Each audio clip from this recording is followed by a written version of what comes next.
शिक्षा इति पुस्तकस्य नाम। वयं प्रवेशः परिचयः इति पुस्तकद्वयस्य पठनं कृतवन्तः आस्म।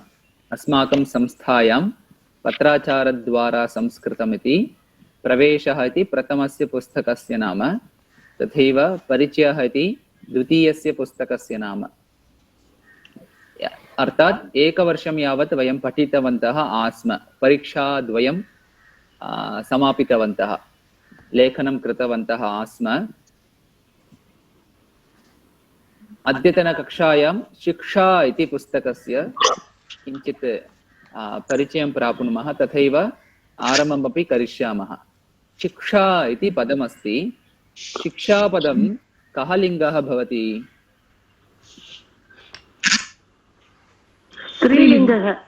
स्त्रीलिङ्गपदमस्ति। सत्यं, शिक्षा इति पदमेव अत्र स्त्रीलिङ्गपदमस्ति। तर्हि शिक्षा इति पदस्य अर्थः कः भवितुमर्हति? छात्राः। शिक्षा इति पदस्य अर्थः छात्राः इति वा? अस्तु मतः। विद्या। विद्या इत्येव अर्थः। छात्राः इति न भवति, विद्या इति अर्थे भवति। शिक्षा इत्युक्ते ज्ञानप्राप्तिः इति अर्थेपि भवति। शिक्षणम् इति वदामः किल, प्रवेशः इति पदस्य अर्थः कः? नुळैदल् इति। कुत्र प्रवेशामः? संस्कृतपठने वयं प्रविष्टवन्तः आस्म। अतः एव तत्र पुस्तकस्य नाम प्रवेशः इति आसीत्, पुल्लिङ्गशब्दः। प्रविष्टवन्तः आस्म, प्रवेशः। तर्हि परिचयः इति पुस्तकस्य नाम कः अर्थः?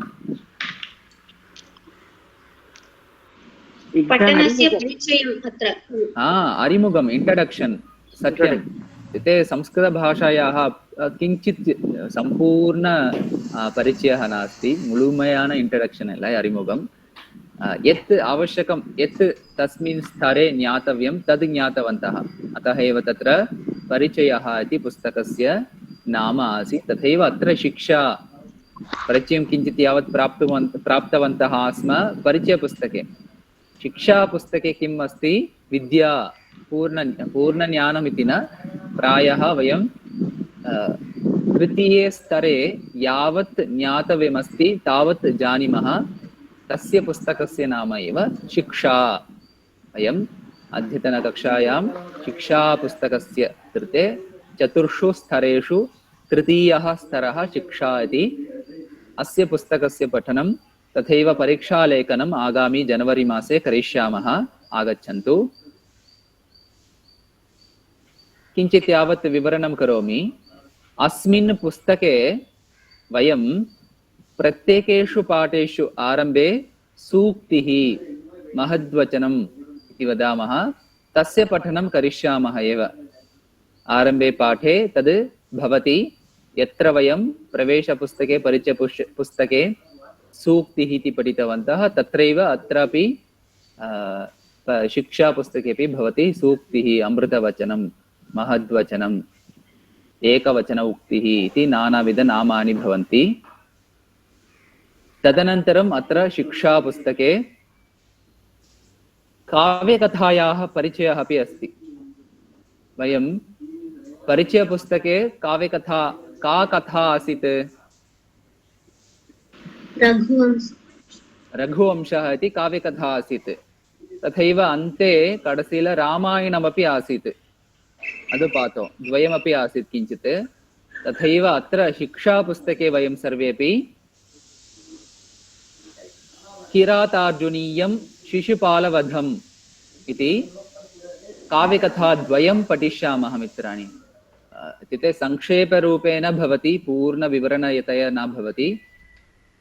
यत्र वयं परिचयपुस्तके संक्षेपरूपेण रघुवंशः तथैव किञ्चित् रामायणस्य पठनं कृतवन्तः, तथैव अत्रापि एवमेव भवति।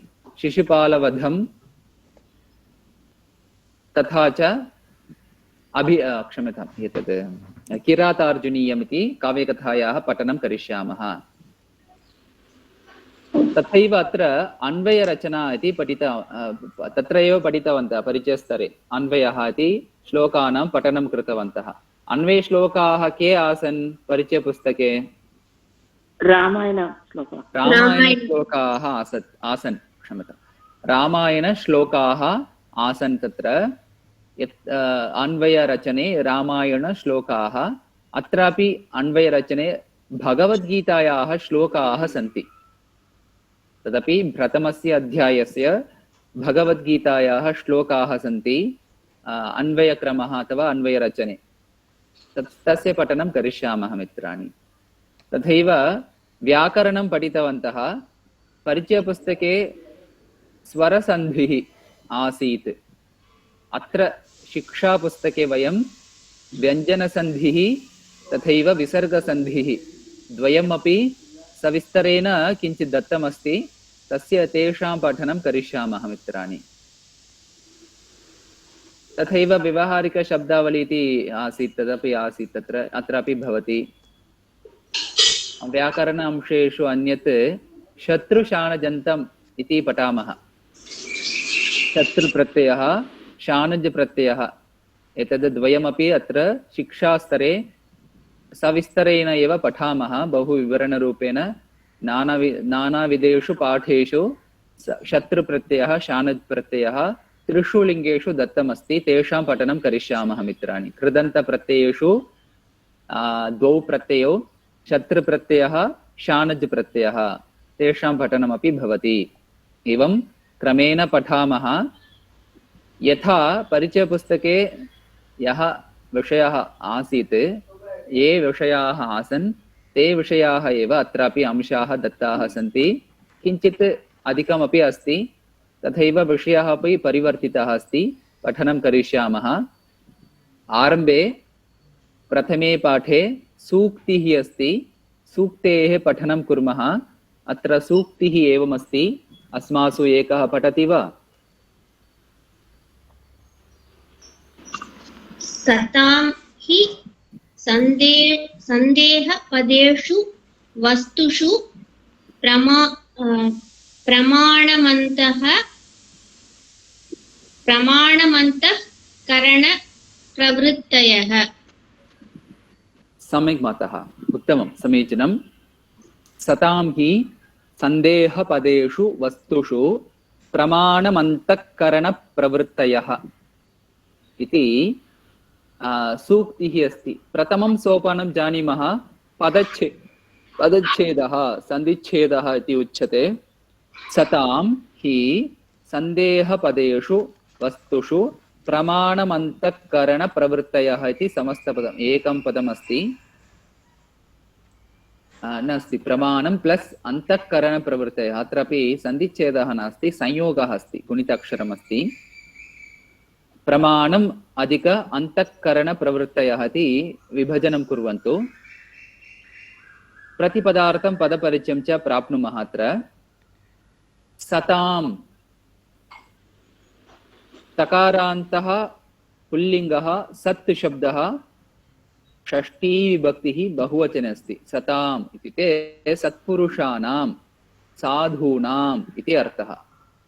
साधूनां हि इति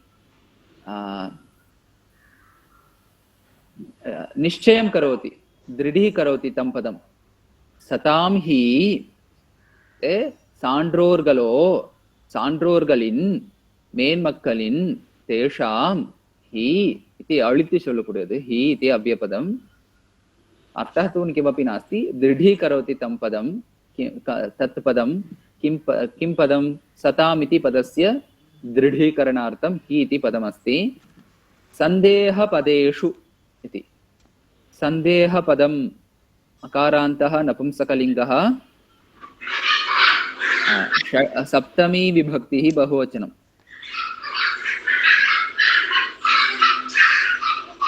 किञ्चित् शब्दः श्रूयते, म्यूट् मध्ये भवामः, क्षम्यताम्। சந்தேகம் தோன்றக்கூடிய அந்த விஷயங்களில் இது அர்த்தः। சந்தேகம் தோன்றக்கூடிய தேஷு பதேஷு தத்ர वस्तुषु, वस्तु इति उकारान्तः नपुंसकलिङ्गः सप्तमी विभक्तिः बहुवचनं वस्तुषु इति अत्र अर्थः विषयेषु इति अर्थः वस्तुषु पदस्य अर्थः विषयेषु पदार्थेषु प्रमाणं प्रमाणमिति अकारान्तः नपुंसकलिङ्गः प्रथमा विभक्तिः एकवचनं प्रमाणं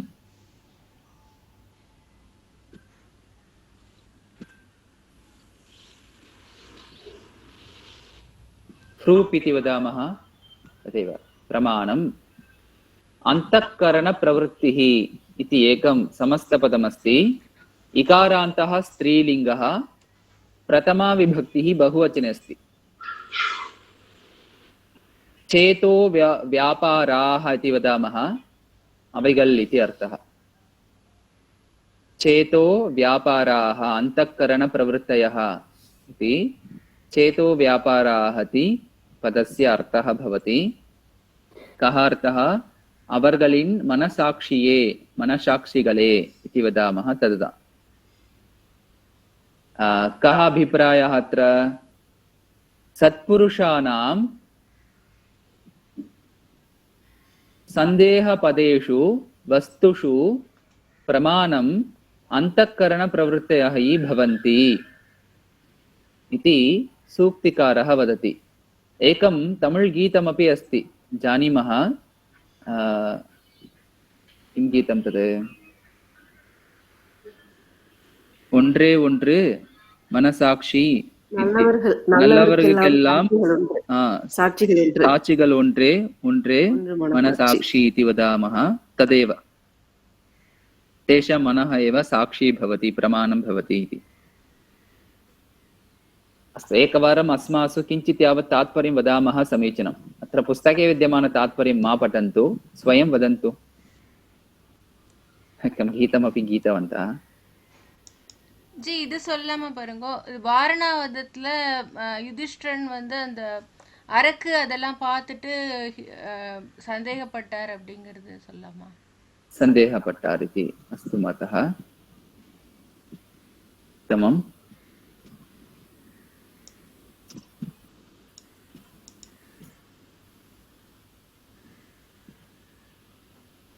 अन्य किं तात्पर्यं न वक्तुम् इच्छन्ति वा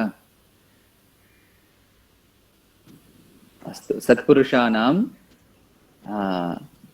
तत्र सन्देहपदेषु वस्तुषु किं भवति तेषां मनः एव साक्षीरूपेण भवति इति लघुतात्पर्यरूपेण दत्तमस्ति सत्यमेव भवतु यत्किमपि कार्यम् अस्माभिः क्रियते तत्र अस्माकं मनः एव साक्षीरूपेण तिष्ठति भवतु अतः भगवान् कुत्र अस्ति मनसि अस्ति अस्माकं हृदये अस्ति इति वदामः कार्यं सम्यक् रीत्या ज्ञात्वा कुर्मः चेत् समीचीनं वरम् इति भवतु भगवतः किं सर्वं कृष्णार्पणमस्तु इति वदामः तत्सत् कृष्णार्पणमस्तु तत्सत् ब्रह्मार्पणमस्तु इति तथा एव करिष्यामः समीचीनम् इति भवतु सतां हि सन्देहपदेषु वस्तुषु प्रमाणमन्तःकरणप्रवृत्तयः इति सूक्तेः पठनं किञ्चित् यावत् कृतवन्तः प्रतिपदार्थं पदपरिचयं च प्राप्तवन्तः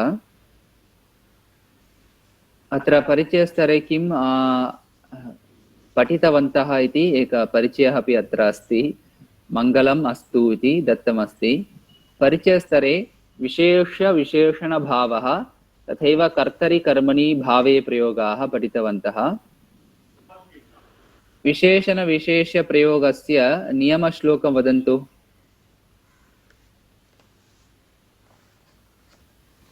यल्लिङ्गं यद्वचनं या च विभक्तिः तल्लिङ्गं यत् न पूर्णं न कृतवती मातः यत् लिङ्गं यल्लिङ्गं यद्वचनं या च विभक्तिः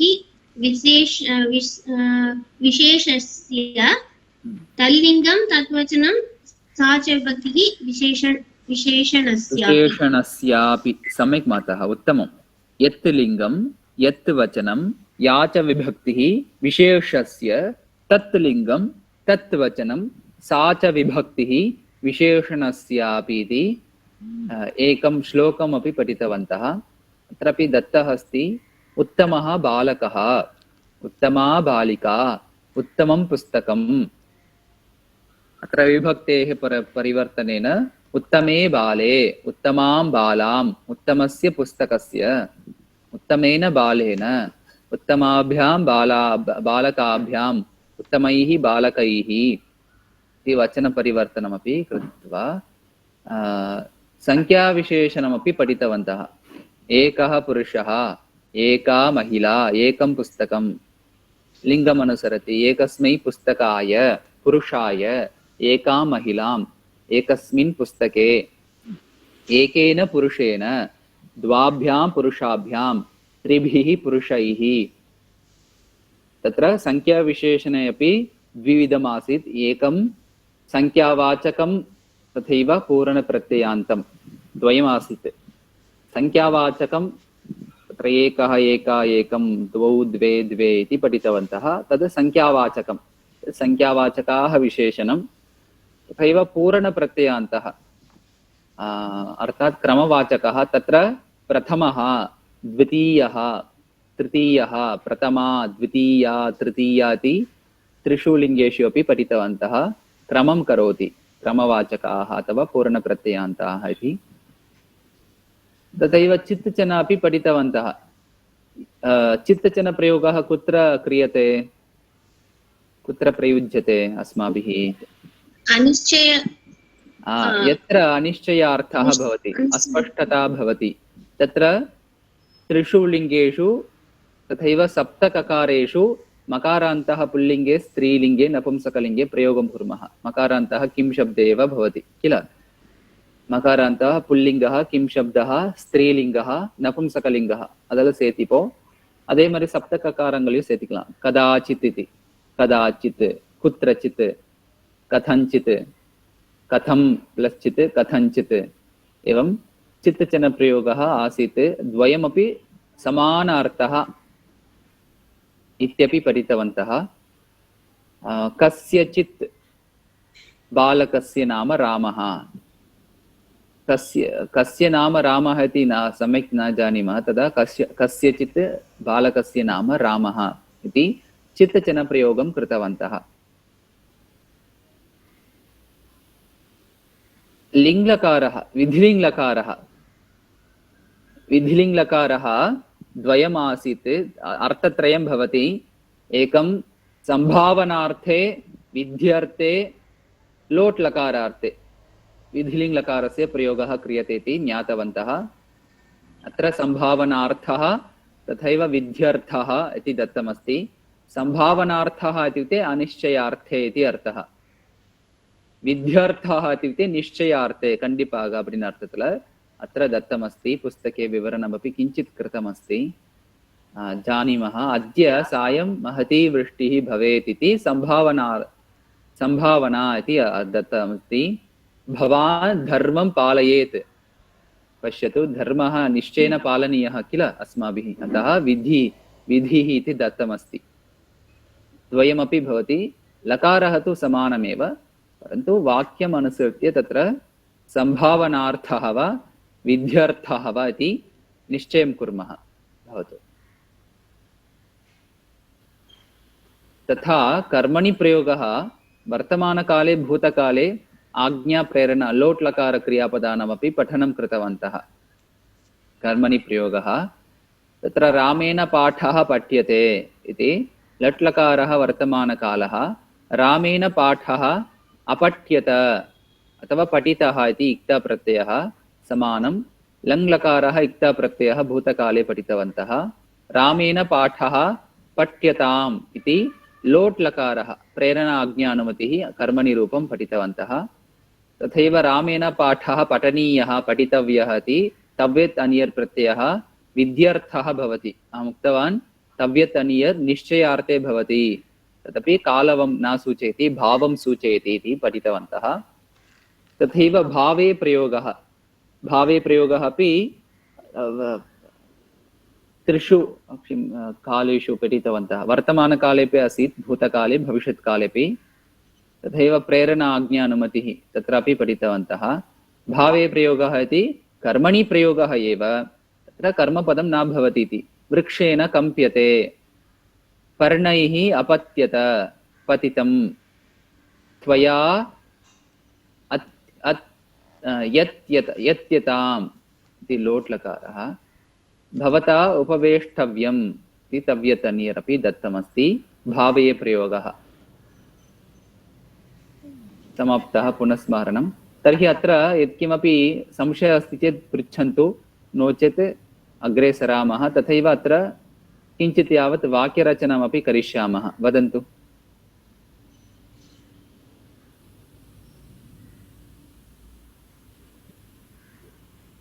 संशयः नास्ति तर्हि वाक्यं वदन्तु। विशेषण प्रथमं किं पठितवन्तः? अत्र विशेषणविशेष्यं वदन्तु।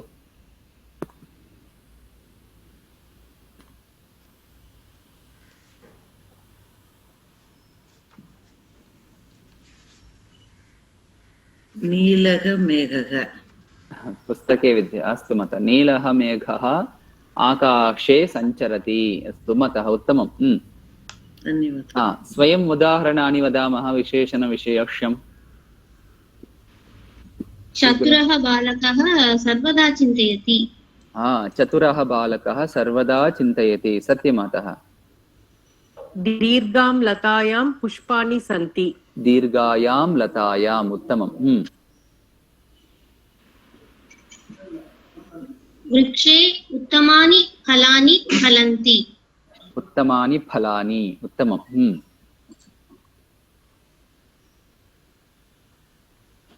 वृद्धा पितामही दण्डेन सह चलति। तत्र सः नावश्यकमतः, दण्डेन चलति पर्याप्तं। सम्यक्, दण्डेन चलति। सत्यं। वृद्धा माता।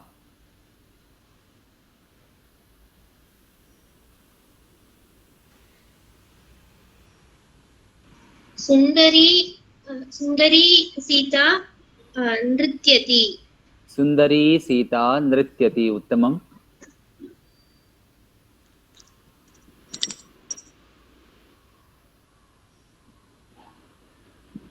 बहूनि बालकानि वर्गे सन्ति। बहवः बालकाः वर्गे सन्ति मतः। बहवः बालकाः। बहुः बहु बहवः इति बहुः शब्दस्य बहुवचनं बहवः इति भवति। तीक्ष्ण्या लेखन्या अहं लिखामि। तीक्ष्ण्या लेखन्या। उत्तममतः। तीक्ष्णी लेखनी। उत्तमम्। बालिका रक्ता शाटिका धरति। द्वितीया भक्तिः भवति मतः। रक्तवर्णां शाटिकां धरति। रक्तवर्णां शाटिका। उत्तमम्। उन्नतात् वृक्षात् पर्णानि पतन्ति। सत्यमातः। उत्तमम्। उत्तमैः शिक्षकैः संस्कृतभारत्याः वर्गाः पाठ्यन्ते। उत्तममतः। कर्मनिरूपम्। अस्तु, भवतु। विशेषणविशेषं सामान्यतया सम्यक् जानीमः। तस्मिन् लिङ्गे भवेत्, तस्मिन् वचने एव भवेत्, तस्मिन् विभक्तो एव भवेत् इति। किं विशेषं यत्र भवति तत्रैव। तथैव संख्यावाचकाः विशेषणम् एकः एका एकं, तत्र विभक्तिरूपाणि अपि भवन्ति। वदन्तु। एकः एका एकं, द्वौ द्वे द्वे, त्रयः तिस्रः त्रीणि। फलं मधुरम् अस्ति। एकं फलं मधुरम् अस्ति। उत्तमम्। पञ्च बालकाः गच्छन्ति।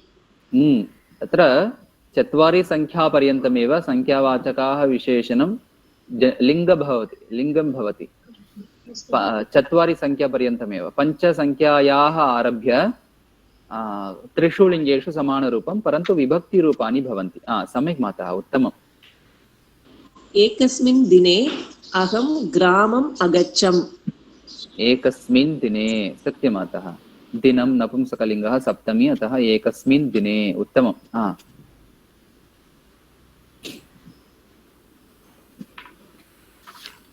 एका महिला शाकं विक्रीयते एका महिला शाखं विक्रीणाति मतः क्रीणाति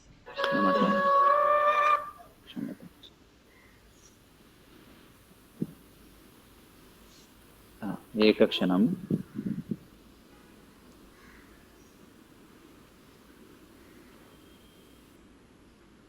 एकस्मिन् पुस्तके पेटिके अस्ति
महोदय न श्रूयते क्षम्यताम् अहम् इदानीमेव आगतवान् किञ्चित् कार्येण आसम्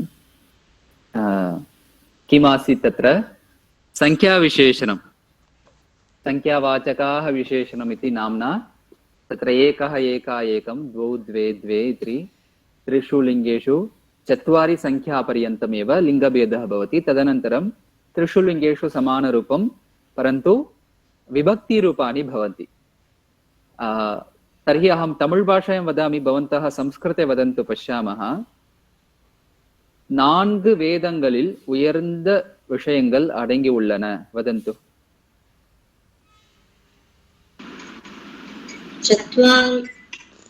चत्वारेषु वेदेषु नास्ति चतुर्षु इति चत्वारः इति संख्या पुल्लिङ्गे भवति कारणं तत्र चत्वारः वेदाः पुल्लिङ्गशब्दः अतः चत्वारः वेदाः इति प्रथमा विभक्तिः सप्तमी विभक्तिः चतुर्षु वेदेषु महोन्नताः विषयाः भवन्ति सन्ति भवन्ति सत्यमतः उत्तमम्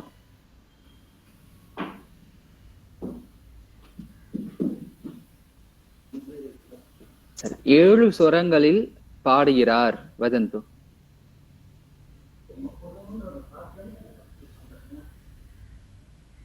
सप्तेषु स्वरेषु सप्तसु स्वरे इति सप्तमी भक्ति सप्तसु तत्र सप्तसु इति भवति. सप्तसु स्वरेषु गायति इति वा? अस्तु, उत्तमं, सत्यं, सम्यक्.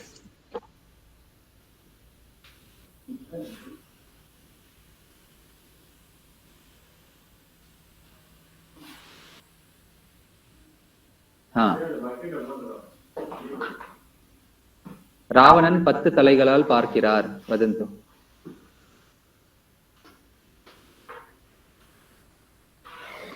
रावणः अष्टभिः दशदन 10 तलदन रावणन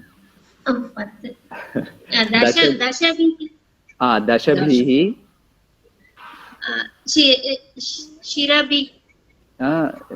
शिरः शब्दः शिरस् सकारान्तः मनः शब्दमरि मनः मनसि मनांसि मनः मनसि मनांसि मनसा मनोभ्या मनोभिः तर्हि शिरोभिः दशभिः शिरोभिः पश्यति. सम्यक् अवगच्छति वा किम् इति? सम्यक्. संख्यावाचकाः विशेषणं वयं 3 लिङ्गेषु पठितवन्तः. அதுல 4 சங்கியா வரைக்கும் தான் ஜெண்டர் இருக்கும். எல்லாத்துக்குமே விபக்தி ரூபங்கள் அவசியம் தெரிஞ்சிருக்கணும். प्रायः 20 पर्यन्तं जानन्तु पर्याप्तं भवति. क्रियतोपि सरलं भवति भवतु. तदनन्तरं पूर्णप्रत्ययान्तः बहु सरलमेव. कारणं तमः तमी तमम् इति 20 संख्यायाः आरभ्य भवति. 20 संख्यायाः आरभ्य तमः तमी तमम् इति भवति. तस्मात् पूर्वं पुल्लिङ्गे रामशब्दवत्, स्त्रीलिङ्गे आकारान्तः ईकारान्तः अपि भवति, नपुंसकलिङ्गे वनशब्दवत् भवति. तर्हि वाक्यानि वदन्तु.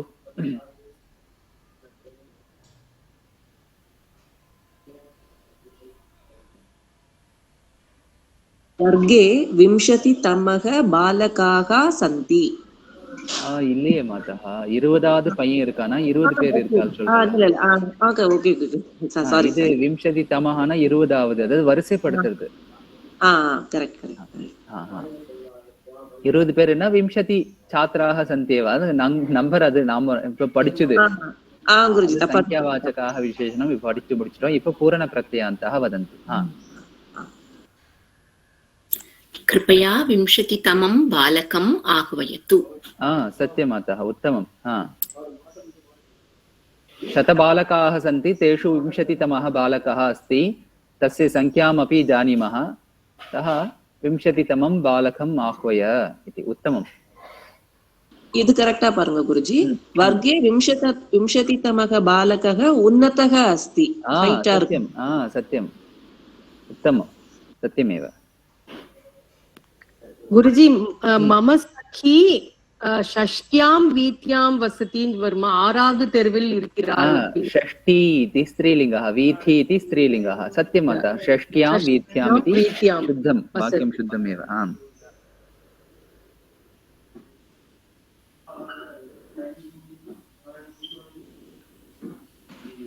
अष्टमे पाठे कथाम् अस्ति. अष्टमे पाठे कथा अस्ति. कथाम् अस्ति इति न भवति किल मात्र, कथा अस्ति. वयं प्रत्येकेषु पाठेषु आरम्भे पठामः. प्रथमः पाठः, द्वितीयः पाठः. अत्रैव संख्याविशेषणे क्रमवाचकः अत्रैव दत्तः अस्ति. प्रथमः पाठः. शिक्षापुस्तके प्रथमे पाठे सूक्तिः सतामिः सन्देहपदेषु वस्तुषु प्रमाणमन्तःकरणप्रवृत्तयः इति सूक्तिः इति अपि वक्तुं शक्यते. अत्र प्रश्नः अपि क्रियते. प्रश्नः कथं क्रियते?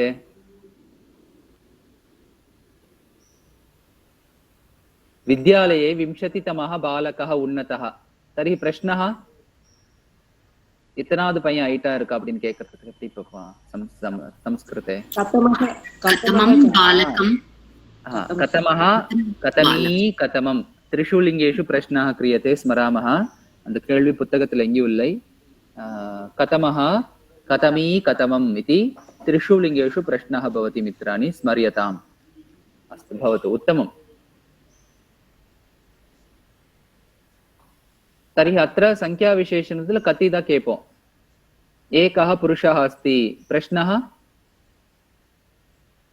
कति पुरुषाः सन्ति पुरुषाः सन्ति वेरी गुड अत्र पश्यन्तु कतिன்னு கேள்வி வந்தவே கிரியாபதம் எப்பவுமே ப்ளூரல் இருக்கணும் அதே மாதிரி நாமபதம் கர்த்தൃபதம் ப்ளூரல் இருக்கணும் इति जानीमः அது ஒண்ணா இருந்தாலும் பத்தா இருந்தாலும் संख्यावाचकाः विशेषणத்துல कति इति प्रश्नः भवति अत्र पूर्णप्रत्ययान्तः अथवा क्रमवाचकतल कथमः कथमी कथमम् इति प्रश्नः क्रियते उत्तमं समीचीनम् अग्रे किञ्चित् चित्तचनप्रयोगानां पुनस्मारणं करिष्यामः वदन्तु वाक्यानि चित्तचनप्रयोगे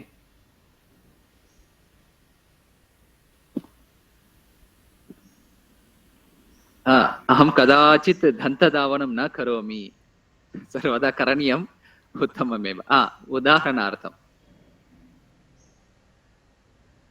मार्गे कश्चित् बालकः धावति कः चित् कश्चित् सन्धिः भवति उत्तमम् अतः आम् अथवा कश्चन बालकः धावति उत्तमम्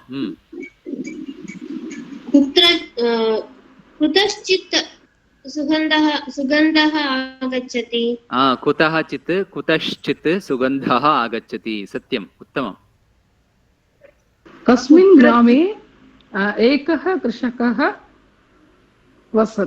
अवसत् कस्मिंश्चित् किल मातः अस्तु अस्तु कस्मिंश्चित् कस्मिंश्चित् चित्तचनप्रयोगमेव कुर्वन्तः स्मः कस्मिंश्चित् एकः कृषकः वासं करोति अवसत् इति अस्तु मातः उत्तमम् मम मित्रं कथञ्चित् उत्तरं जानाति कथं चित् कथञ्चित् सत्यं तत्रापि सन्धिः भवति उत्तमम्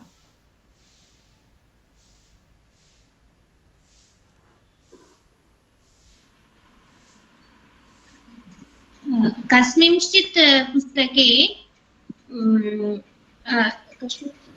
एतां कथां पठामि आम् सत्यं कस्मिंश्चित् पुस्तके एतां कथां पठितवती वा படிச்சேன் எந்த புக்ல படிச்சேன்னு தெரியல ஏதோ ஒரு புக்ல இந்த கதையை படிச்சேன் इति वदति सत्यम् अतः कस्माचित् वृक्षात् फलं पतति कस्मात् चित् कस्माच्चित् वृक्षात् फलं पतति सत्यम् अतः शुद्धम् उत्तमम् कुत्रचित् शब्दं श्रूयते वर्मा गुरुजी इङ्गेन्दो सत्तं केक्कर् सत्यमेव कुत्रचित् शब्दः श्रूयते अस्माभिः सत्यमेव कुत्र इति न जानीमः तदा कुत्रचित् शब्दः श्रूयते सत्यम् कस्याञ्चित् नद्यां प्रवाहम् अस्ति कस्याञ्चित् नद्यां जलप्रवाहः अस्ति सत्यमतः शुद्धम् क्वथिते किञ्चित् लवणम् आवश्यकम् क्वथिते किञ्चित् लवणं सत्यमतः उत्तमम् रामः केनचित् मित्रेण मन्दिरं गतवान् केनचित् केनचित् तत्र यारोडो போனா அப்படின்றதுக்கு தான் அங்க வரும் அத்தः केनचित्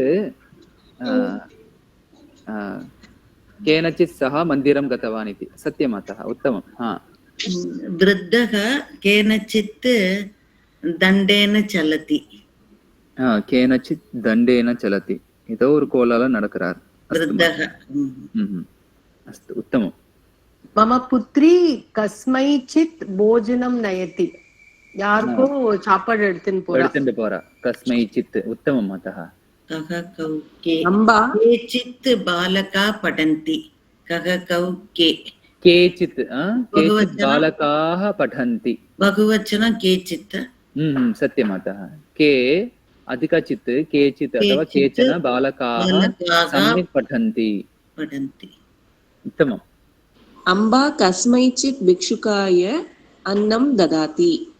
उत्तमं मातः. கேனச்சித் त्वम् गृहम् आगच्छसि. யாரோட நீ வீட்டுக்கு வந்த? கேன யாரோட நீ வீட்டுக்கு வந்த மீன்ஸ் யாரோட நீ வீட்டுக்கு வந்தாய் அப்படின்னா யாரோட இல்ல மாதா, யாரோடயோ நீ வீட்டுக்கு வந்தாய் அப்படின்னா கேனச்சித் பவான் கிருஹம் ஆகதவான். மாதா அம்பா காவ்யாச்சித் பிட்சுகாயாம் பிச்சாம் ததாதி. काव्याचित् बिच्छुकाभ्याम् द्विवचने वदति माता. काव्याचित् बिच्छुकाभ्याम्. सत्यं माता. काभ्याञ्चित् काभ्याञ्चित् भिक्षुकाभ्याम् अन्नं ददाति. सत्यं माता, सम्यक्. कच्चित् स्त्री अत्र गायति. काचित् मतः कश्चित् इति न भवति किल. पुल्लिङ्गे कःचित् कश्चित्, स्त्रीलिङ्गे काचित् काचित्. काचित् स्त्री अत्र गायति. अहं कांश्चन प्रश्नान् पृच्छामि. कांश्चन कान् किल मत काञ्चन कान् अधिकचन काञ्चन प्रश्नान् पृच्छामि. என்ன பிரश्नः எவ்வளவு கேள்வின்னு தெரியல, சில கேள்விகளை கேட்க விரும்புகிறேன் அப்படின்னா கான் அதிகச்சன காஞ்சன பிரश्नः पुल्लिङ्गः प्रश्नान् पृच्छामि. सम्यक् मातः, शुद्धम्.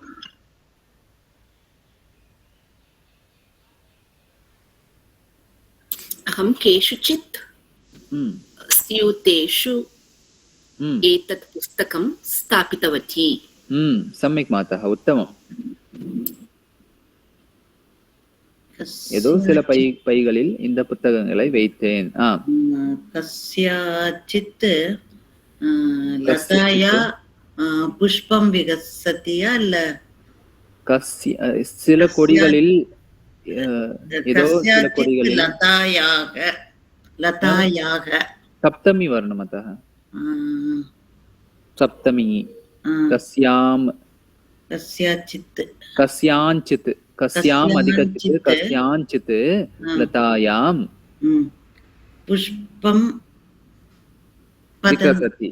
विकसति वा पतति वा? पतति न पञ्चमी वर्णमतः. विकसति विकसन्ति पतन्ति पुष्पाणि இல்ல பூக்கள் விழுகின்றன அப்படின்னா பஞ்சமி பக்தியில வரணும் மாதா. மலர்கின்றன செவன்த் கேஸ்ல வரும். பதத்தி பதந்தி.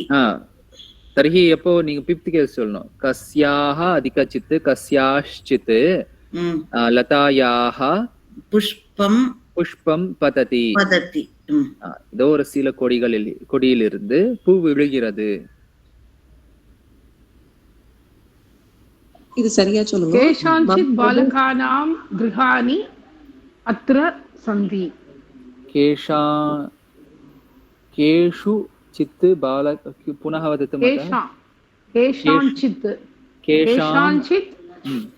बालकानां गृहाणि अस्तु माता, उत्तमं.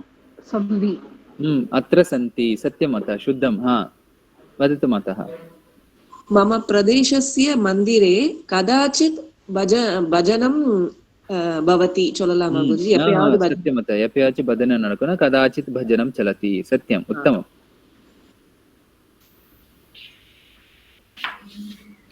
अवगतम् इति मन्ये. भवतु सम्यक्, समीचीनं. चित्तचनप्रयोगः कुत्र क्रियते इत्यपि ज्ञातवन्तः. सप्तककारेषु एल्लत्तलु सेर्क्क मुडियादु. किमर्थं तदा सेर्क्क मुडियादु. अन्यत्र सर्वत्र योजयामः प्रायः. तथैव मकारान्तः किं शब्दः पुल्लिङ्गे स्त्रीलिङ्गे नपुंसकलिङ्गे त्रिषु लिङ्गेषु प्रयोगः क्रियते.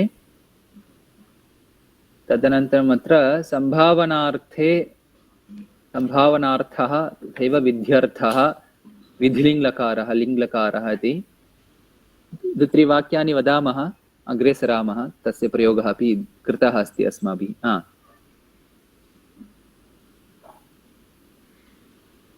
குருஜி, இந்த சம்பாவனார்த்தேங்கிறது லோட்லகார்த்தே மாதிரி தானே குருஜி? இல்ல, சம்பாவனார்த்தேன அனிश्चयार्थे इति अर्थः. संभावना அப்படின்னா அனிश्चयार्थம். विध्यर्थे इत्युक्ते निश्चयार्थे इति अर्थः। हा वदन्तु क्रियापदं प्रयोगं कृत्वा। अहं श्वः मम सख्युः गृहं गच्छेयम्। तत्र सख्युः इति सखा शब्दस्य षष्ठी विभक्तिः वा? अस्तु मतः। सख्युः गृहं गच्छेयम्. நாளைக்கு போனா போவேன் அப்படிங்கிறது. அதான் போகக்கூடும், போகலாம் அப்படின்னு. सत्यमतः शुद्धं। पश्यन्तु लिङ्लकारः कालवाचकः वा भाववाचकः वा? காலத்தை குறிக்குமா பாவத்தை குறிக்குமா? பாவவாச்சகः ஞாபகம் இருக்கட்டும். அப்ப எப்ப வேணா பிரயோகம் பண்ணலாம். காலம் ந சூச்சயति, பாவம் சூச்சயति. वदन्तु।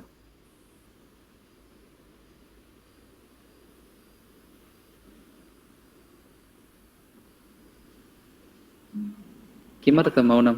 वदामः। बन्धुजनाः मम गृहम् आगच्छेयुः। सम्यक् मातः। वयं निश्चयेन स्वधर्मं पालयेम। पालयेयं, पालयेव, पालयेम। सम्यक् मातः, शुद्धम्। अहम् अद्य सुन्दरकाण्डं पठेयम्। पठेयम्, उत्तमम्। படிக்கக்கூடுமா படிக்கணுமா? கண்டிப்பா படிக்கணும். सम्यक्। तर्हि विद्यार्थः इति अर्थः। सत्यमातः, उत्तमम्। निश्चयेन इति योजयन्तु, तदा कण्डिपा विद्यार्थे भवति। निश्चयेन अहं पठेयम्। प्रायः इति न संभावनार्थदलाय।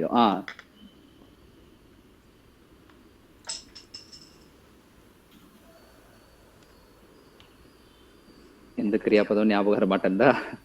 ಅಸ್ತು, ಚಿಂತಾ ನಾಸ್ತಿ, ಭವತು ಮಿತ್ರಾಣಿ। ಅಗ್ರೆ ಸರಾಮಃ। कर्मणि प्रयोगः वर्तमानकाले, भूतकाले, भविष्यत् लोट् लकारार्थे इक्ता प्रत्यये अपि प्रयोगं कर्तुम् अर्हति। तर्हि वदन्तु।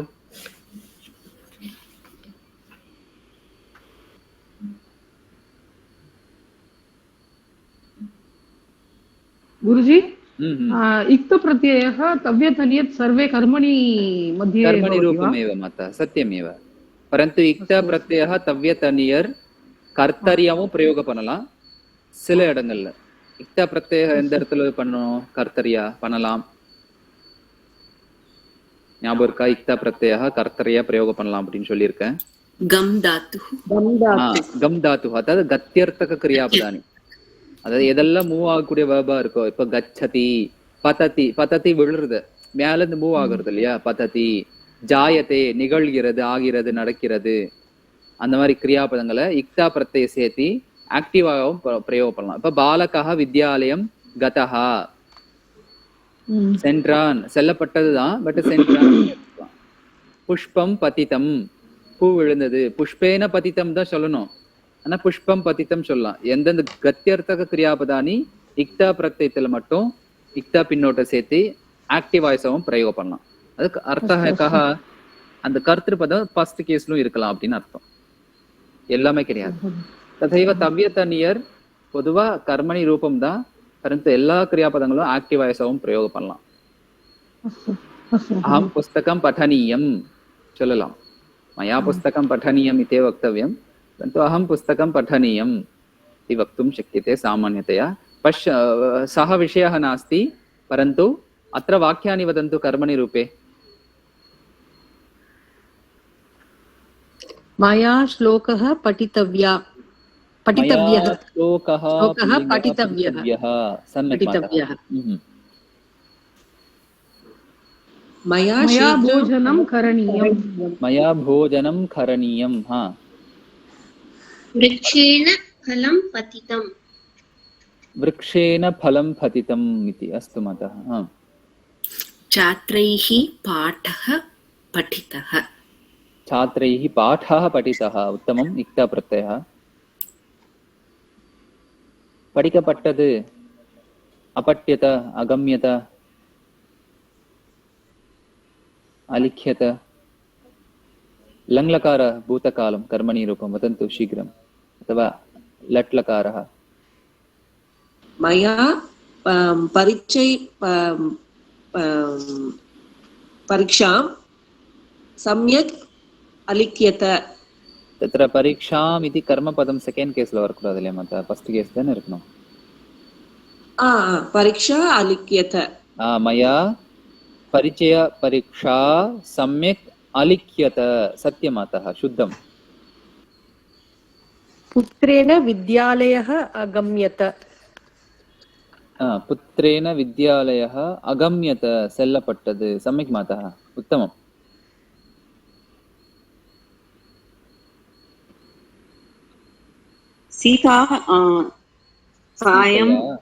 सीतया सायं क्रीडाङ्गणं न चलेत् न अच्छा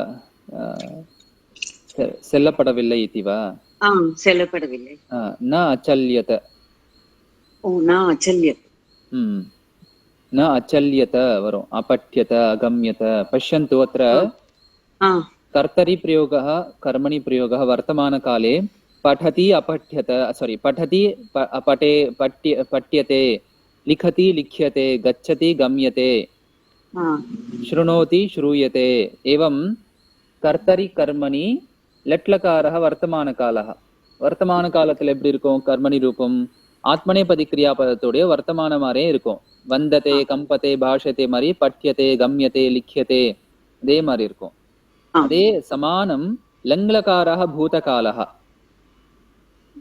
लङ्लकारः भूतकालः कर्तरि प्रयोगः क्रियापदं कथं भवति अपठत् अलिखत् अगच्छत् इति भवति कर्मणि रूपं कथं भवति आत्मनेपदी क्रियापदस्य भूतकालस्य रूपं कथं भवति तथैव भवति भूतकालं कथं भवति आत्मनेपदीके लङ्लकार रूपं अवन्दत अवन्दत अकम्पत अभाषत अस्पर्धत अक्षमत त முடியும் அதே மாதிரி தான் கர்மணி ரூபம் ஆத்மநேபதி கிரியாபதம் மாதிரியே இருக்கும் अपठ्यत अलिख्यत अगम्यत अश्रूयत एवं அதே மாதிரி இருக்கும் அதே கர்மணி ஆத்மநேபதிக்கும் அதேதான் அவந்தியத இருக்கும் அவ்வளவுதான் அவந்ததன ஆக்டிவ் அவந்தியத இருந்த பாசிவ் வேர்ட்ஸ் அவ்வளவுதான் எகாரம் இருக்கும் பெரும்பாலும் பூதகாலத்துல இது கர்மணி ரூபத்துல लोट्लकारः कथं भवति आत्मनेपदी क्रियापदस्य लोट्लकार रूपम् इव कर्मणि रूपं परस्मैपदी क्रियापदानां रूपाणि भवन्ति आत्मनेपदी वन्दतां वन्देतां वन्दन्ताम् इति पठितवन्तः वन्दतां कम्पतां भाषताम् ईक्षतां स्पर्धतां क्षमताम् அதே மாதிரிதான் लोट्लकारः कर्मणि रूपं परस्मैपदिको भवति कथं भवति अपठ्यताम् अगम्यताम् अश्रूयताम् अलिख्यताम् चलो क्रियापदம் சொல்றேன் நீங்க தெரிஞ்சுக்கோங்க अपठ्यताम् वा पठ्यताम् अपठ्यताम् தமதா ஓ இது லோட்லகாரம் இல்லையா சாரி அகாரம் வராது पठ्यताम् लिख्यताम् गम्यताम् श्रूयताम् इति भवति क्षम्यतां मत अकारः न भवति अकारं सेदि சொல்றேன் क्षम्यताम् क्षमताम् उडय कर्मणि रूपं द क्षम्यताम् भवद्भिः अहं क्षम्यताम् इति भवति सम्यक् अति उत्तमम् अतः அந்த உபாயம் அந்த ஐடியா மட்டும் வெச்சுக்கோங்க